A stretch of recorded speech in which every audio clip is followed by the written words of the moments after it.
வணக்கம் ஆசான். வணக்கம் வணக்கம். இப்போ சிலம்பத்தை பற்றி சின்ன உரையாடல் ஆசான்கிட்ட. மன்னர் வரிசையில் மொத்தம் எத்தனை அடிமுறைகள் எத்தனை பிரிவு முறைகள் சொல்லி ஆசான் உங்களுக்கு அற்புதமாக விளக்கம் சொல்லுவாங்க. இந்த வீடியோ வந்து நீங்கள் எப்போவுமே ரெகுலராக பாருங்கள். நாங்கள் போட்ட வீடியோ பூரா பார்த்தீங்கன்னா சிலம்பத்துக்கு பயிற்சியாளருக்கும் ஆசான்மார்களுக்கும் மாணவர்களுக்கும் ரொம்ப அற்புதமாக இருக்கும். இந்த விளையாட்டு வந்து இது போர்க்கலை, தற்காப்பு கலையிலே போர்க்கலையை சேர்ந்ததாக இருக்கும். இப்போ நம்ம தற்காப்பு கலையை எடுத்துக்கிட்டு இருக்கோம். எல்லா மாணவர்களுக்கும் இது வந்து அற்புதமாக விளையாட்டாக இருக்கும். நீங்கள் எல்லா இடத்தையும் எடுத்து பண்ணுங்கள். அது மாதிரி அதில் லைக் பண்ணுறதோட நீங்கள் வந்து கீழே கமெண்ட் பண்ணுங்கள். சார் உங்கள் விளையாட்டு எப்படி இருக்குது, ஆசான் நல்லா இருக்குது, இதை நீங்கள் ரெகுலராக போட்டோம்னா எங்களுக்கு பயனுள்ளதாக இருக்குன்னு போடுங்க. நாங்களும் உங்களுக்கு கமெண்ட் எழுதி அனுப்புகிறோம். அது மட்டும் இல்லாமல் எங்களோட நம்பர் வந்து யூடியூப் சேனலில் கீழே கொடுத்துருப்போம். உங்களுக்கு இந்த பாடங்களை படிக்கணும்னு ஏதாச்சும் இருந்தால் கண்டிப்பாக எங்களை தொடர்பு கொள்ளுங்க. நாங்கள் எடுக்க ரெடியாக இருக்கோம். இப்போ ஆசான்ட்ட சின்ன விளக்கம். ஆசான் வணக்கம். ஆசான் ஆசான் மன்னர் வரிசை, நம்ம படத்தில் மன்னர் வரிசையில் மொத்தம் எத்தனை அடிகள் இருக்குது ஆசான்? 12 அடிகள். 12 அடி. இப்போ 12 அடி வந்து நம்ம எல்லாமே ஒரு தத்துவம் பிரிக்க என்ன ஆசான், எந்தெந்த இடத்துல அடிக்கணும்னு சொல்லி ஒரு அடிக்கும் 8 பிரிவுகள். ஓ 8 பிரிவு. ஒரு அடி அடித்தீங்கன்னா 8 பிரிவாக உங்களை தாக்கும். ஓ சரி ஆசான், சரி ஆசான். அப்போ மொத்தம் 96 பிரிக்கும். ஆமாம், அது 60 உட்பிரிவுகள், 36 தத்துவ பிரிவு. ஓ சரி ஆசான். அப்போ வந்து இந்த 4 திசையிலும் உள்பிரிவு வெளிப்பிரிவு பக்க பிரிவாக பிரிக்கும்போது 96 வந்துருது. ஓ அற்புதமான விஷயம் ஆசான். இது மன்னர்களுக்காண்டி ஏற்பட்ட பற்றிய விஷயம் தான். ஓ இந்த கலையை படிக்கும்போது மாணவர்களுக்கு வந்து தன்னம்பிக்கை இருக்கணும் ஆசான். ஆமாம், கண்டிப்பாக தன்னம்பிக்கை. தற்காப்பு கலை படிக்கும்போது கண்டிப்பாக அது போர் முறை தான். போர் முறை. ஓ பெரிய விஷயம் ஆசான். நீங்கள் எங்கேயும் பார்க்காத கலைகளாக நாங்கள் கற்றுக் கொடுக்க போகிறோம். பெரிய விஷயம். முழுமையாக இந்த விளையாட்டை சொல்லிக் கொடுக்க போகிறோம். நீங்கள் கவனமாக அதை கண்டுகளித்து நல்ல கவனமாக விளையாடுங்க. சூப்பர் ஆசான். ஏன்னா இந்த செய்தி வந்து எல்லாருக்குமே கிடைக்கணும் ஆசான். இல்லைன்னா அது அடுத்து இன்னொன்று கேட்கணும் ஆசான். இப்போ கலைகள் ஆசான்னு சொல்கிறோம்ல ஆசான், ஆசான் சிலம்பம் மட்டும் படித்தா போதுமா, இல்லை நம்ம வேறு எதுவும் கற்றுக்கிறதுக்கு ஆசானுக்கு என்ன பேர் வரணும் ஆசான்? சிலம்பத்தில் சில பேர் கம்மு மட்டும் வச்சு பண்ணுறாங்க ஆசான். ஆனால் சில பேர் என்ன பண்ணுறாங்க, வருமம் தடவு முறை எல்லாமே எடுக்கிறாங்க தற்காப்பு கலை. அது எப்படி ஆசான் நம்ம இதில்? சிலம்பு கலை மட்டும் கிடையாது, பக்கத்துணையனாக தற்காப்பு கலை கண்டிப்பாக வேணும். ஓ சரி. வர்மக்கலை வேணும். 3 கலை இருந்தால் தான் ஒரு ஆள் ஒரு ஆசானும் ஒரு குருவாக ஆக முடியும். ஓ 3 கலையும் நாங்கள் போட்டு கொடுப்போம். தற்காப்பு கலையும் போட்டு தரோம், வர்மக்கலையும் போட்டு கொடுப்போம். சரி ஆசான். அதுக்கப்புறம் தடவு முறை, எப்படி ஒரு உடலில் ஒரு நீங்கள் சிலம்பு ஆடும்போது எப்படி காயப்பட்டுருச்சு, அதுக்கு என்னென்ன இலக்கு முறை, மயக்க நிலை எத்தனை நாளிகை கணக்கெல்லாம் இருக்குது. அந்த நாளைய கணக்குலாம் ஒரு நொடிப்புள்ளில் நீங்கள் எடுக்கணும். அந்த நொடிப்புள்ளில் நீங்கள் எடுக்கிறதுக்கும் நாங்கள் சொல்லித்தரோம். பெரிய விஷயம் ஆசான். இது வந்து எல்லாருக்குமே கண்டிப்பாக அது கிடைக்கணும். ஏன்னா ஒரு ஆசானாக இருக்க தகுதியாக இருக்கிறதுக்கு இத்தனை விஷயங்கள் இருக்கும்போது நாங்கள் இது உங்கள் கூட இருக்கும்போது ரொம்ப சந்தோஷப்படுறோம் ஆசான்.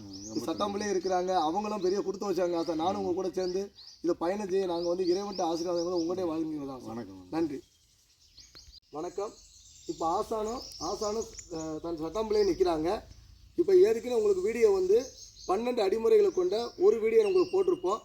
ஒரு சுற்றில் எப்படி ஏற்றத்தில் அடித்து இறங்குறது. இப்போ 2 அடிமுறை, 2வது காலடி வரிசை. மொத்தம் 12ல் 1 முடிச்சாச்சு. இப்போ 2வது. ஏன் உங்களுக்கு கம்மியானது கொடுக்குறோம்னா முழுமையான வீடியோ எங்களால் போட முடியாது. இது விஷயங்களை நீங்கள் படிக்கணும் ஆவலவாக இருந்தீங்கன்னா நேரடியாக தான் வந்து படிக்க முடியும். இப்போ ஆசான சட்டம்பளை என்ன பண்ண போகிறாங்கன்னா ஒரு அடி அடித்து ஒரு அடியில் எப்படி முடிக்கிறாங்க, அதை அடிச்சுட்டு எப்படி பின்னரைக்கு நிற்கிறாங்க, அதுதான் இப்போ பாடம். இப்போ ஆசான சட்டம்பளை செய்வாங்க, வாங்க பார்க்கலாம்.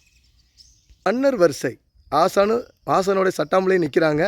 12 அடிகளை கொண்ட மன்னர் வரிசையில் 2வது அடிமுறை ஏற்றத்தில் உச்சிவெட்டு பண்ணுறாங்க. அந்த உச்சிவெட்டை எப்படி மடக்கி தன்னை பாதுகாக்கிறாங்க. தயார் நிலை நிலுங்க, சட்டாம்பளை போங்க பாருங்கள்.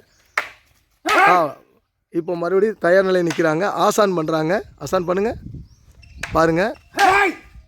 மறுபடியும் தயார் நிலை நிலுங்க. இப்போ உங்களுக்கு வேகம் பண்ணுவாங்க. வேகமாக செய்யுங்க போங்க. அங்கே பாருங்கள், அந்த அடி பாருங்கள். மறுபடியும் தயார் நில்லுங்க பாருங்கள். ஆசான் பண்ணுறாங்க. பண்ணுங்க ஆசான். இப்போ மித வேகமாக செஞ்சு காமிப்பாங்க பாருங்கள். 2 கம்பு நேர்த்தியாக வீசுவாங்க பாருங்கள். சட்டம்பில் செய்யுங்க பாருங்கள். இப்போ தயார் நிலை நிற்கிறாங்க. இப்போ ஆசான் பண்ணுறாங்க.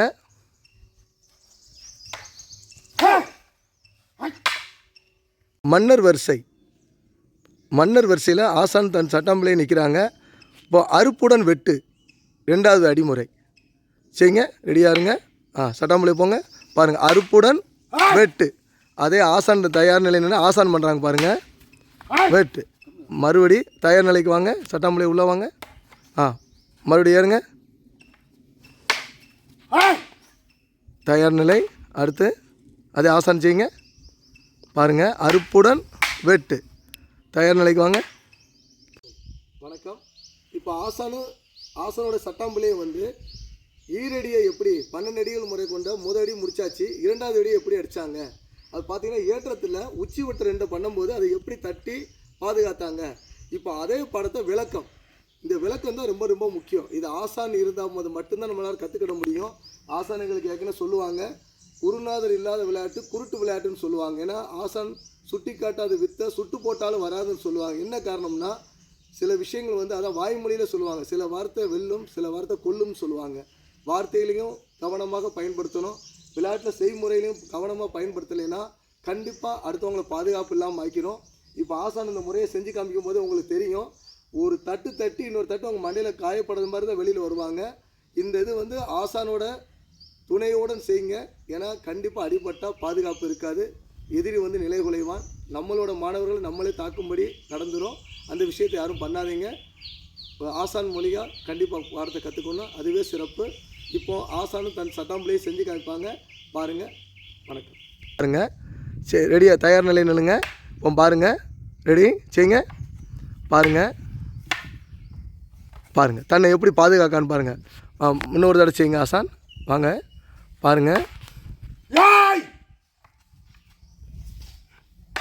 மன்னர் ஆசான் உங்களுக்கு நேர்த்தியாக விளக்கம் கொடுப்பாங்க. சட்டம்பில் ரெடியாக தயார் நிலையில் இல்லைங்க. செய்யுங்க. பாருங்கள் அது எப்படி விலைக்கு தன்னை பிரிக்காங்க பாருங்கள். ஆசான் இன்னொரு தடவை செய்யலாமே. ரெடி, மறுபடியும் செய்யுங்க. பாருங்கள் அது விளக்கத்தை பாருங்கள். மன்னர் வரிசையில் அடி 12 அடி வரிசையில் 12 வந்து அந்த வரிசையில் வந்து ஆசானும் தன் சட்டாம்பிள்ளையை வந்து அதை அழகாக எப்படி 2 அடியில் எப்படி அதை வந்து லாபகரமாக தாக்கி எப்படி எதிரிட்டு வந்து தப்பிக்கிறதுன்னு எடுத்திருந்தாங்க. அந்த பாடத்தை வந்து காலடி வரிசை எப்படி பண்ணுறது சட்டாம்பிள்ளைங்க நானும் செய்கிறேன், ஆசான் அதை கவனிக்கிறாங்க, பார்க்கலாம் வாங்க.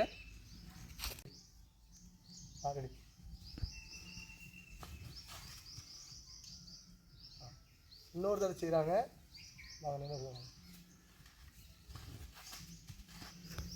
மறுபடி பாருங்கள். இப்போ அறுப்புடன் வெட்டு அந்த படத்தை சட்டாம்பளையும் நான் செய்கிறேன், வாங்க.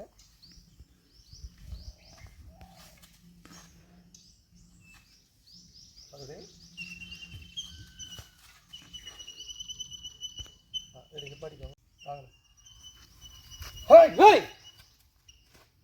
ரெண்டாவது படம் அறுப்பு.